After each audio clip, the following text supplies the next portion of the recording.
Once upon a time, in the bustling streets of Lagos, there was a young, beautiful orphan named Amanda, with dark, flawless skin and strikingly almond-shaped eyes. Amanda was the picture of elegance and charm. Life had not been easy for her, yet she had managed to build something for herself.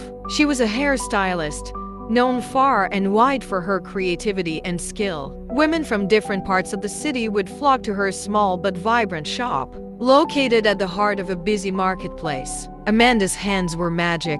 She could take dull, lifeless hair and turn it into a masterpiece. Her fingers wove intricate braids, and her scissors danced with precision. Customers often left her shop smiling, their confidence renewed, and their beauty magnified. It wasn't long before Amanda's name became synonymous with excellence. But Amanda carried a dark secret, one that tarnished a glowing reputation she had worked so hard to build. Beneath her dazzling smile and her aura of perfection lay a troubling flaw.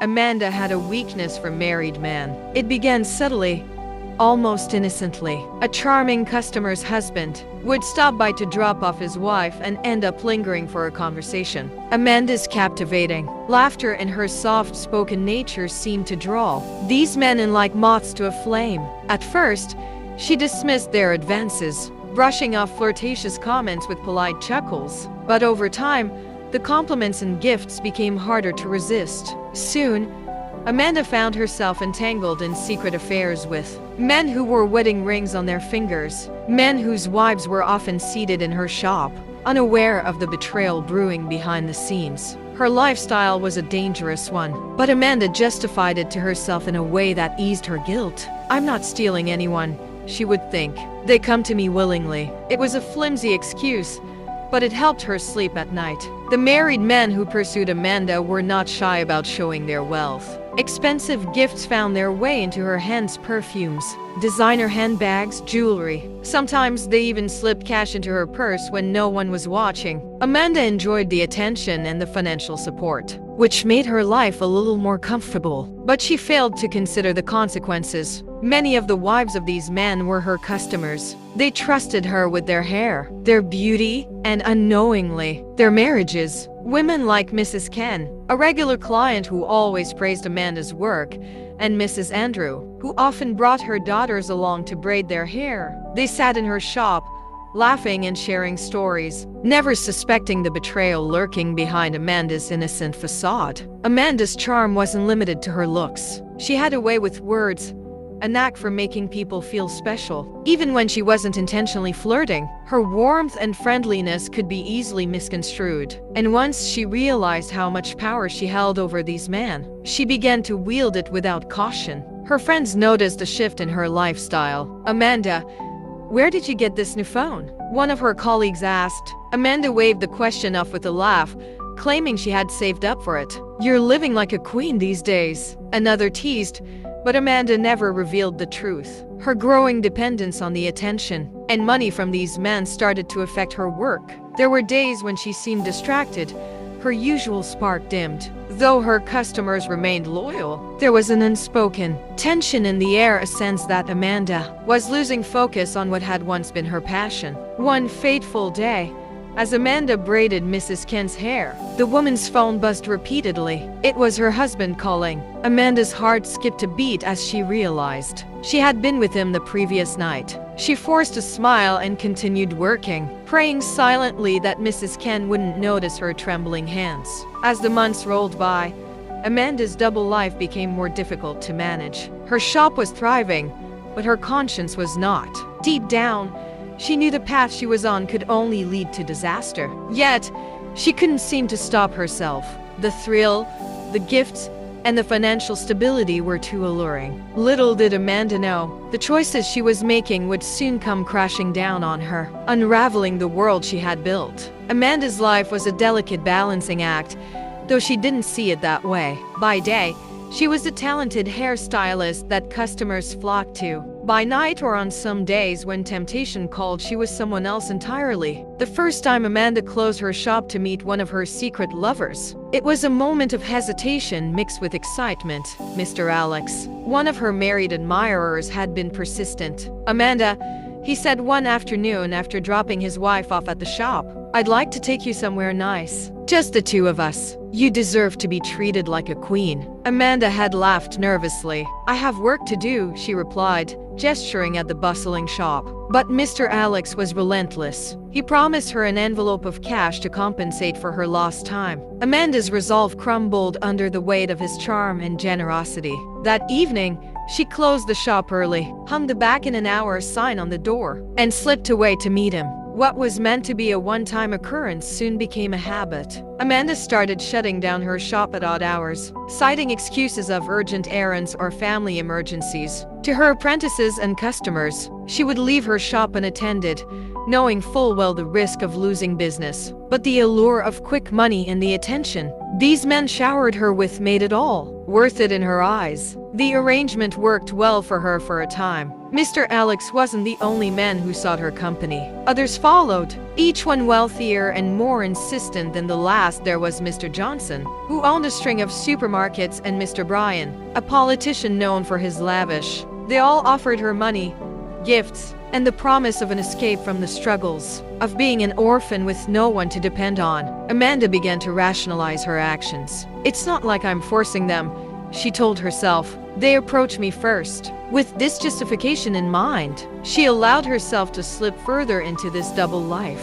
Money flowed into Amanda's hands faster than she had ever imagined. The hairstyling business, which had once been her lifeline, became more of a backup plan. She started to depend less and less on her earnings from braiding hair, viewing her shop more as a cover for her escapades. Her new lifestyle came with perks she had never dreamed of. Amanda now owned a sleek smartphone, a wardrobe full of trendy clothes, and even a small generator to keep her shop running during power outages. Her neighbors began to notice the change. "Ah, Amanda, you're really doing well for yourself," one of them exclaimed when she stepped out wearing a pair of expensive heels. Amanda smiled coyly. "Hard work pays off," she replied, keeping her secret life carefully hidden behind her charming demeanor. But there were cracks in her facade, small, almost imperceptible signs that something wasn't quite right. Her apprentices began to whisper among themselves about the strange hours Amanda kept. "She's always leaving the shop these days," one of them murmured, "and she doesn't explain where she's going." Customers, too, started to grumble. "I came here to make my hair, and the shop was locked," Mrs. Andrew complained one afternoon. "This isn't like Amanda." Despite the murmurs of discontent, Amanda carried on. The money she received from her secret affairs allowed her to live a life of relative comfort. She no longer worried about rent or the cost of food. The gifts she received were enough to make her the envy of her peers. Yet, there were moments of doubt, quiet nights when she lay in bed, staring at the ceiling, wondering if she was making the right choices. She thought about her parents, whom she barely remembered, and the values they might have instilled in her if they were still alive. But those thoughts were fleeting, quickly replaced by the thrill of her next rendezvous. One afternoon, as Amanda prepared to leave her shop early once again, her phone buzzed with a message. It was from Mr. Johnson. "Meet me at the usual place. I've got something special for you." Amanda sighed. She knew she should feel guilty, but the thought of the something special piqued her curiosity. She informed her apprentice that she needed to step out and left the shop, her heart racing with anticipation. The cycle repeated itself over and over. Amanda's hairstyling business became secondary to her secret life. The men she entertained paid her handsomely, but they also demanded her time and attention. Amanda began to struggle to keep up with the demands of her shop and her affairs, but she convinced herself that she could handle it. She was wrong. The shop was bustling with customers that day, but Amanda's mind was elsewhere. Her thoughts were occupied by the text messages she had received that morning from Mr. Bryan, the politician who had been one of her most loyal patrons. He had asked her to meet him at a nearby hotel where he had promised her a lavish dinner and a gift she'd love. She smiled to herself, her heart racing with anticipation. Amanda had learned to live for the excitement of these secret meetings. As she braided Mrs. Ken's hair, she daydreamed about the evening that awaited her. She hardly noticed Mrs. Ken's phone buzzing incessantly on the table next to her, the vibration cutting through the sound of the hairdryer. It was only when Mrs. Ken picked up the phone and glanced at it that Amanda's stomach sank. "Excuse me, Amanda," Mrs. Ken said, her voice stiff. "I need to take this call." As Mrs. Ken walked into the back room to take the call, Amanda's attention was drawn to the phone on the table. The screen lit up with a flurry of WhatsApp notifications. Curiosity got the better of her, and she glanced at the screen. What she saw made her freeze. The messages weren't between Mrs. Ken and her. Caller, they were screenshots of Amanda's private chats with various men. The names on the messages made her stomach drop.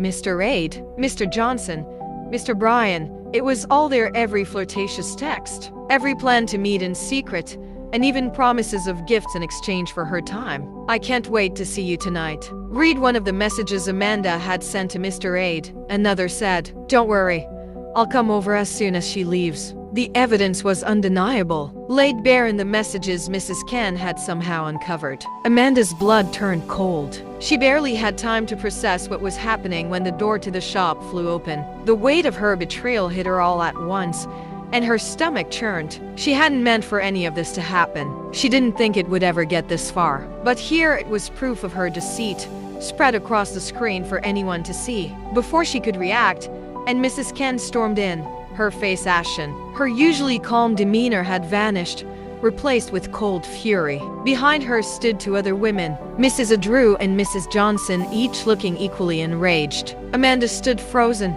unable to speak. The woman's eyes locked on her, and she knew, without a doubt, that they had discovered everything. "You think we didn't know?" Mrs. Ken's voice cut through the air like a knife. "You've been sleeping with our husbands, haven't you?" Amanda's heart hammered in her chest. She tried to find the right words, but nothing came out. Her mouth felt dry. She had always believed she could outsmart the situation. But now, as the truth was laid bare, she realized how foolish she had been. "We've been watching you, Amanda," Mrs. Adrew continued, her voice trembling with rage. "And you've been playing with our lives like we're nothing. Well, you're going to pay for it." Before Amanda could respond, Mrs. Johnson stepped forward. Without warning, she slapped Amanda across the face. The force of the hit sent Amanda stumbling back, her eyes stinging from the sharp contact. The sting of the slap was nothing compared to the humiliation that burned through her veins. The women didn't stop there. They took turns,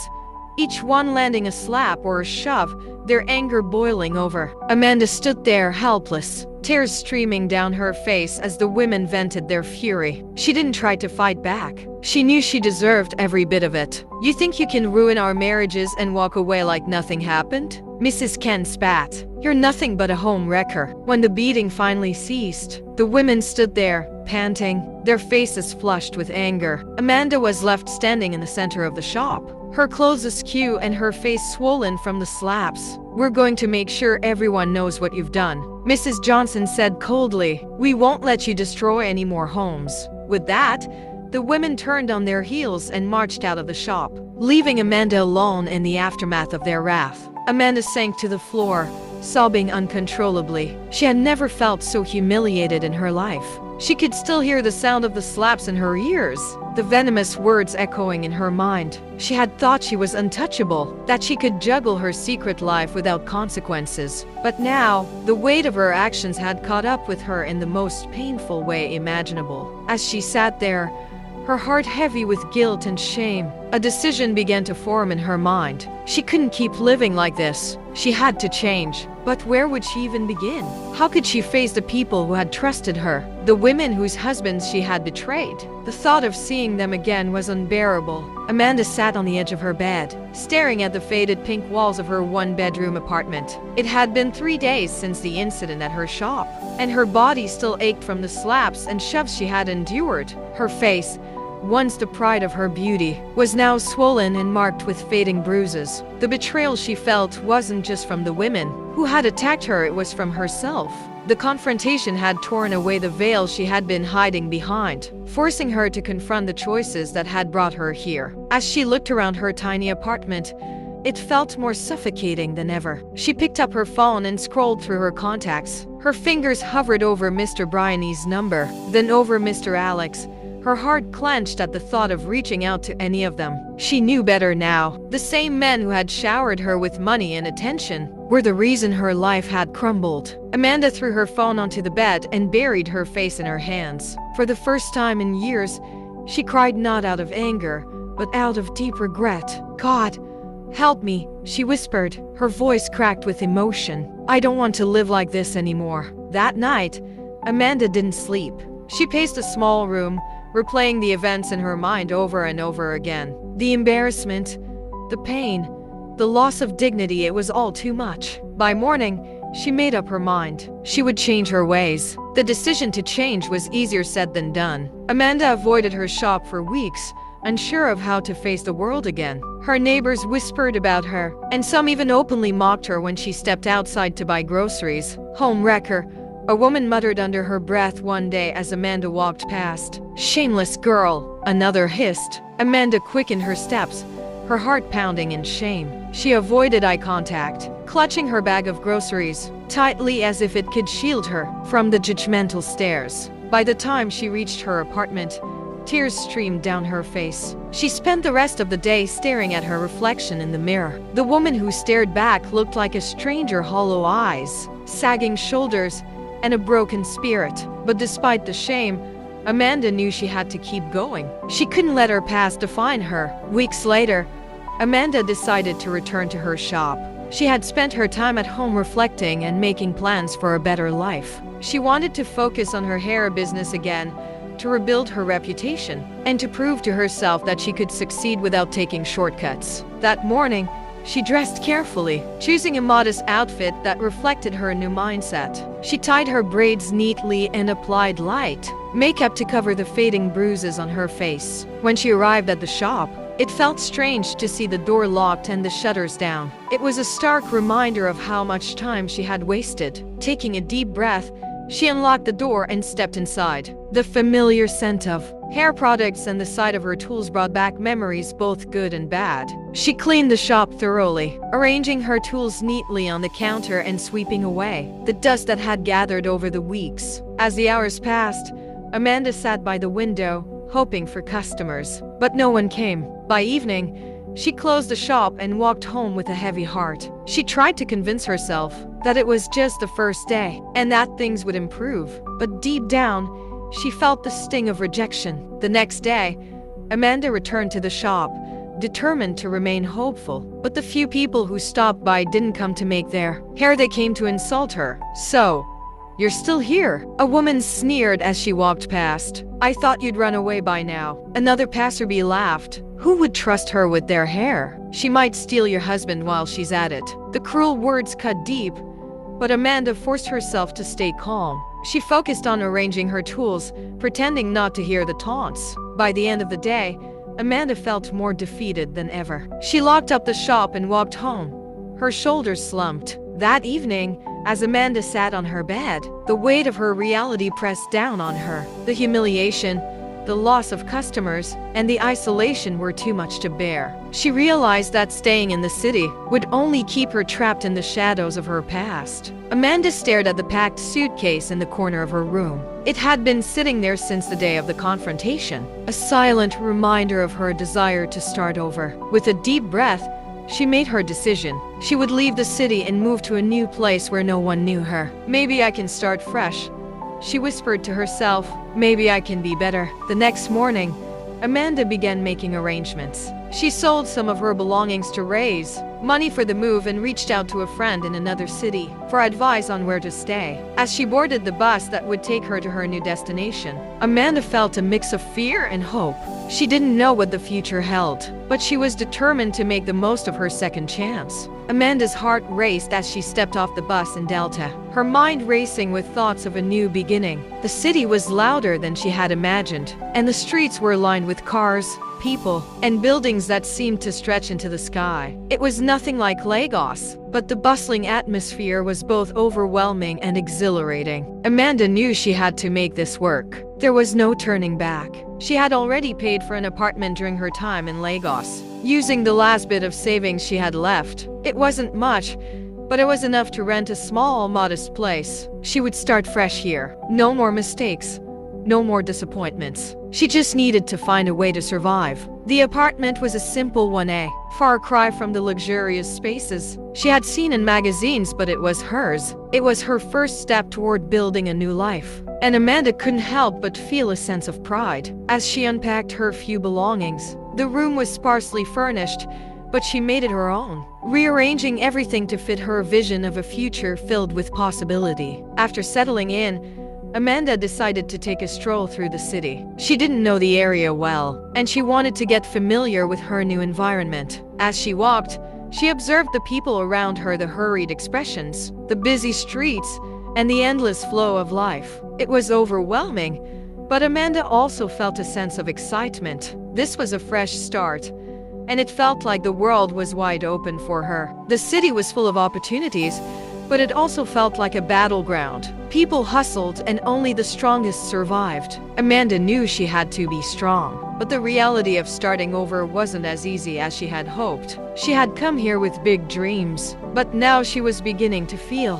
the weight of those dreams pressing down on her shoulders. In the days that followed, Amanda rented a larger salon, one that she could use to rebuild her hairstyling business. It wasn't luxurious by any means, but it was a step up from the small shop she had operated back in Lagos.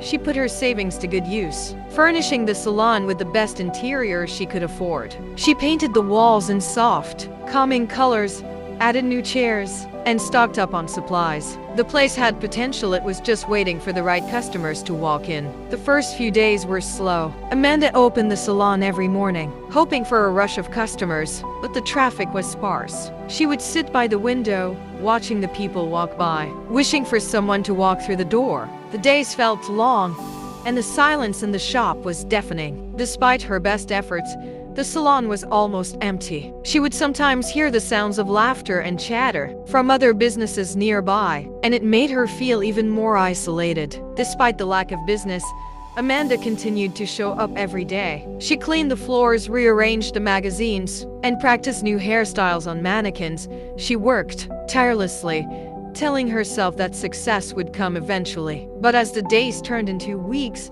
she began to lose hope.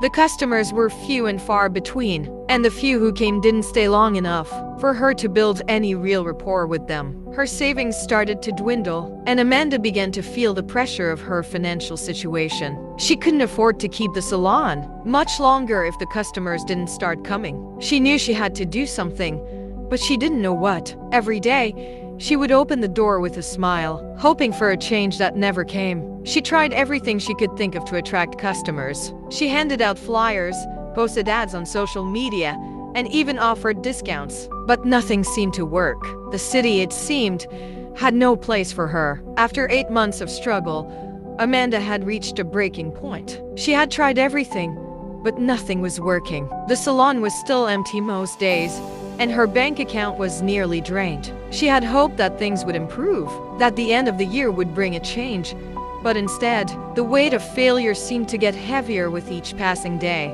There were times when she wondered if she had made a mistake by coming here. Maybe this city wasn't for her. Maybe she wasn't cut out for this after all. The isolation was taking a toll on her, and the loneliness gnawed at her every day. She missed the energy of Lagos, the familiarity of her old life, even if it was filled with mistakes.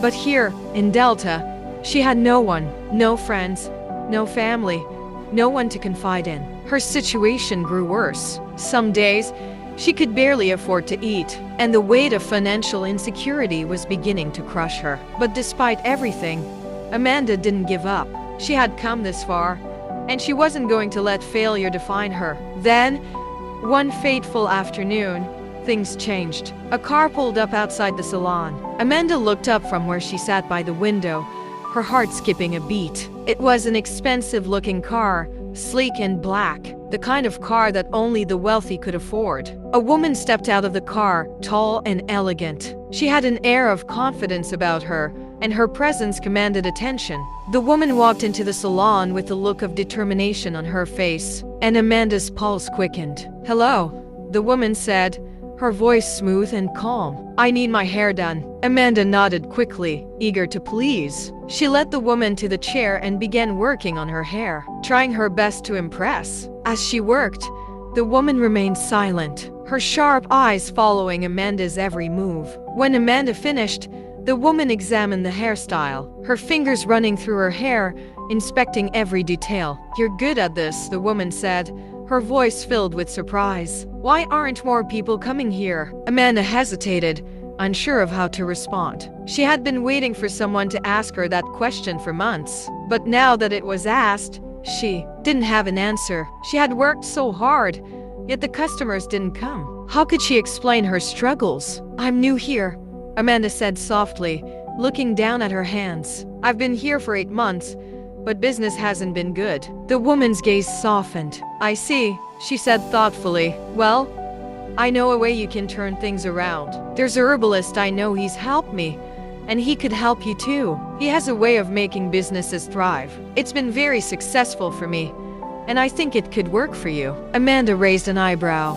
"A herbalist?" The woman nodded. "Yes. He works with powerful herbs and rituals that can bring success. Trust me, it works." Amanda was skeptical. She had heard of all kinds of quick fixes in the past, but she was desperate. Maybe this herbalist could be the answer she had been searching for. She had nothing left to lose. "I'll go," Amanda said quietly, her voice filled with uncertainty. "I'll follow you." The woman smiled, her eyes gleaming with something Amanda couldn't quite place. "Good.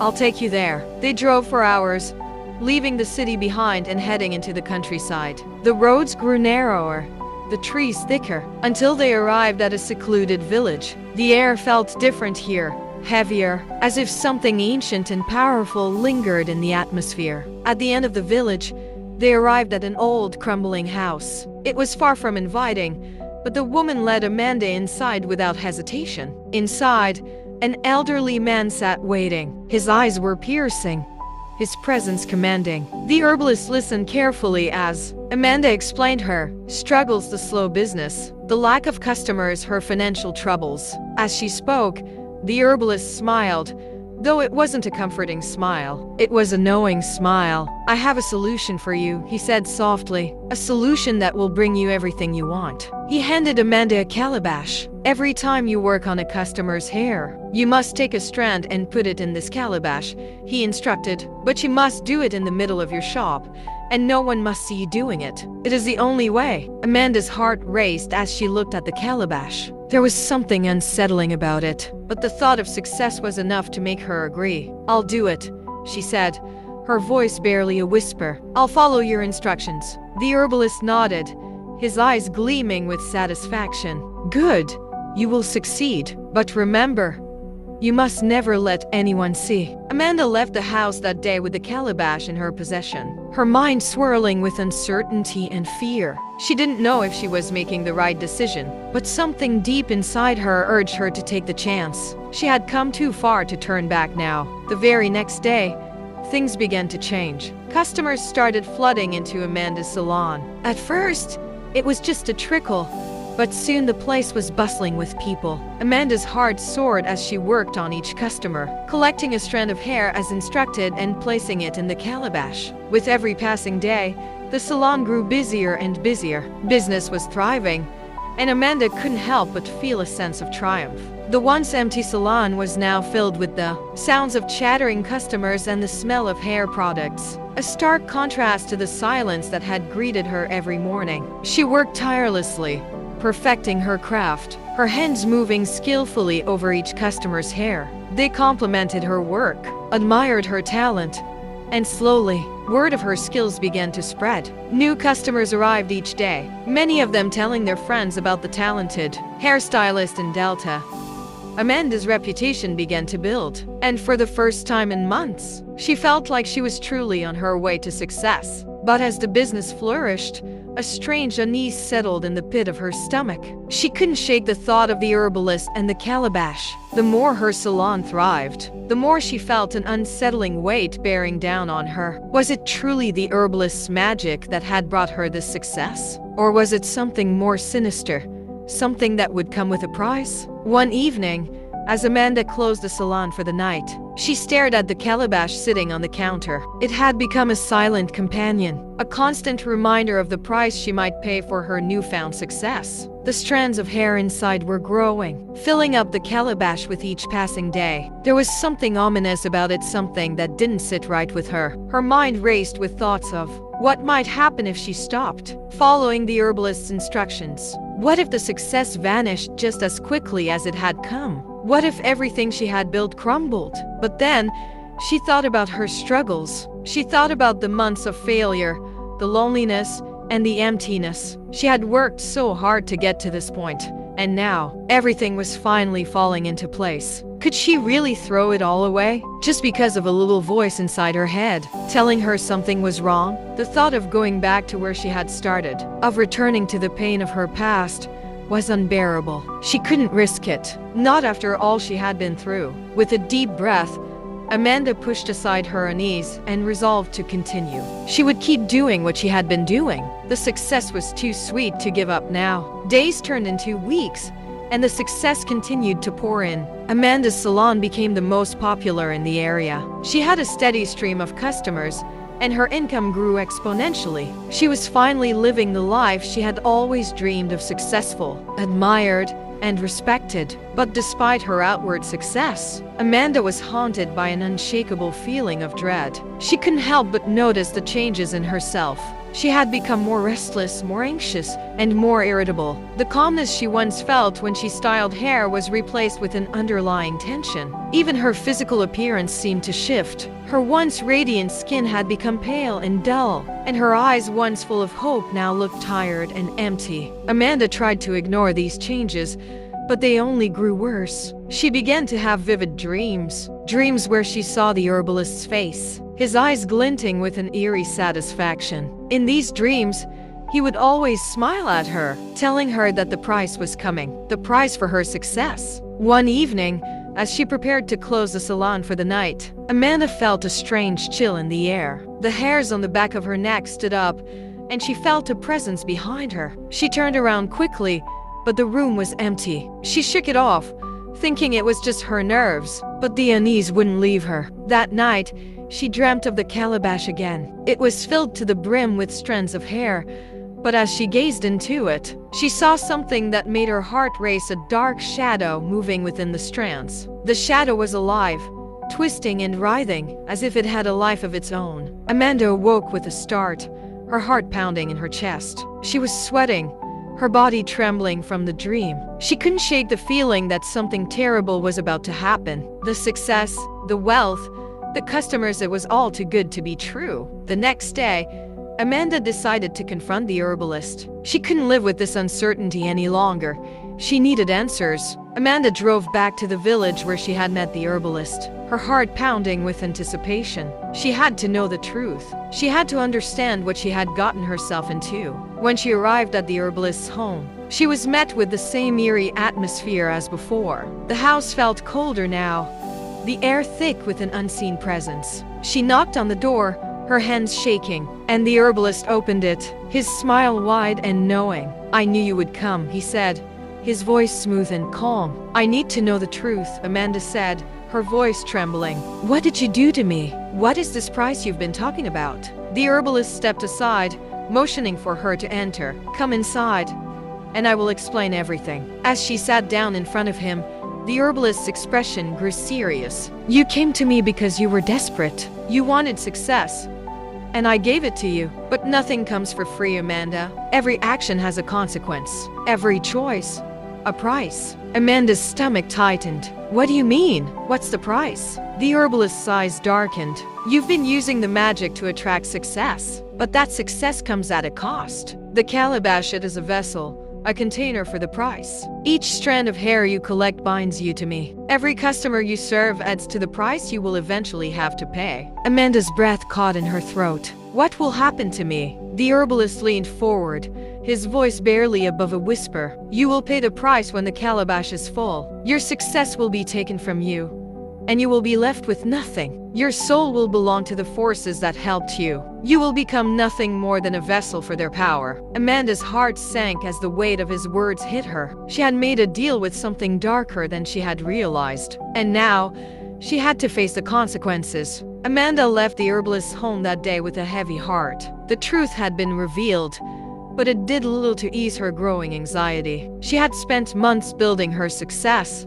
But now, it felt like it was slipping through her fingers. She had a choice. She could continue down the path she had chosen and risk losing everything, or she could stop now and find a way to undo the damage. But how could she give up the life she had worked so hard for? The calabash was growing fuller by the day, the strands of hair swirling inside like a dark force. Amanda felt its power growing stronger, and she knew that time was running out. In the end, she made a decision. She couldn't keep going down this path. She couldn't allow herself to become something she wasn't.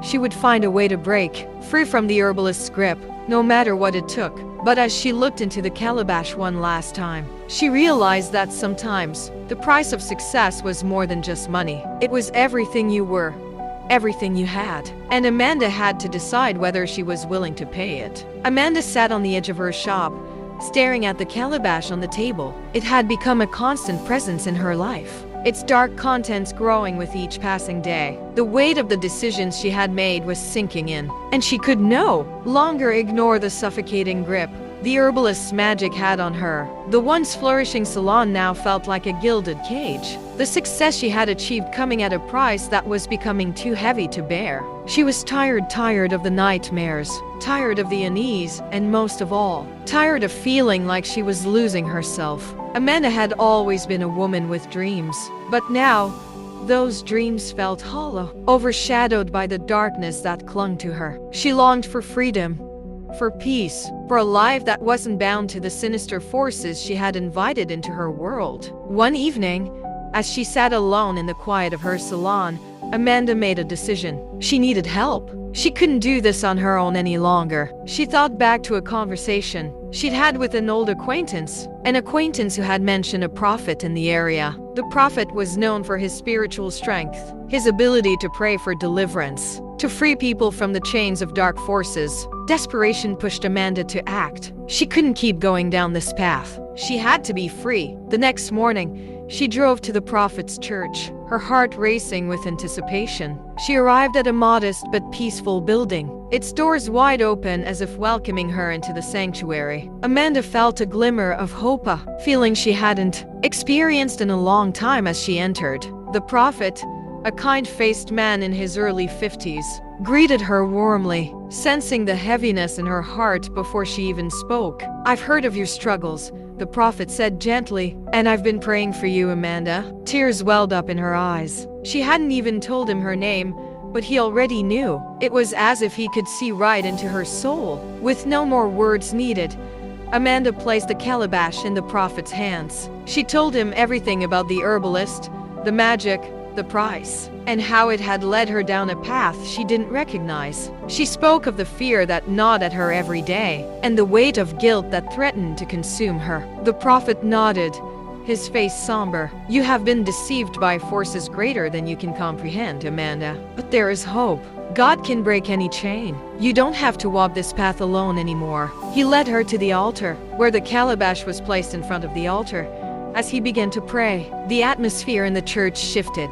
The air grew still, as if holding its breath. Amanda closed her eyes, her heart pounding in her chest. As the prophet's voice rose in prayer, he called on the power of God to break the dark hold on her life, to cleanse her of the curse, and to free her from the control of the herbalist. The church was filled with an undeniable energy, a warmth, a sense of peace as the prophet continued his prayers. With a final word, he took the calabash and set it on fire, the flames rising high as if purging the darkness that had taken root within it. The scent of burning hairs filled the air, but to Amanda, it smelled like freedom. The fire crackled, and with it, her fears seemed to dissipate. The prophet then turned to Amanda and placed a hand on her head. "You must seek forgiveness, Amanda. Only then can you truly be free." For the next 3 days, Amanda dedicated herself to prayer and fasting. She withdrew from the world, seeking solace in the quiet of her thoughts and the strength of her faith. She prayed for forgiveness for the choices she had made, for the people she had hurt, for the path she had walked. It was a difficult and painful process, but she felt a sense of cleansing with each passing day. On the third night, as Amanda lay in bed, exhausted from her fast, she fell into a deep sleep, In her dream, she found herself back in the dark, eerie place where the herbalist had first made his offer. The herbalist stood before her, a malevolent grin on his face. "You think you can escape me, Amanda?" he sneered. "I made you. I gave you power. And now, I will take everything from you." The ground beneath her feet trembled, and the air grew heavy with his presence. The herbalist raised his hands, preparing to strike. But before he could, Amanda heard the sound of the prophet's voice calling out to her. "Amanda," the prophet's voice echoed through the dream, "you are free. You belong to God, not to darkness. Walk in the light." As the prophet's words reached her, the darkness surrounding her began to dissolve.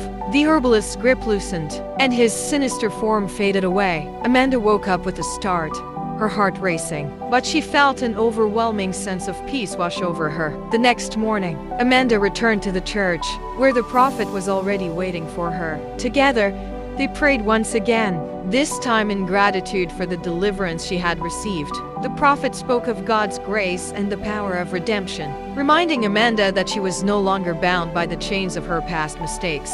From that day forward, Amanda's life began to change. The success she had once known seemed distant, like a shadow that no longer held power over her. She continued to run her salon, but it was no longer her only focus. Her relationships with her customers were more genuine, rooted in kindness and honesty, and the guilt that had once weighed heavily on her was lifted. She found joy in helping others, and her heart, once filled with fear and darkness, now overflowed with peace and gratitude. Amanda didn't become the wealthy, untouchable figure she had once dreamed of. Instead, she found something far more valuable: contentment. She had learned that true success wasn't measured in money or power, but in the freedom to live a life of integrity and purpose. Thank you for watching until the end. Please like, share, comment, and subscribe to my channel.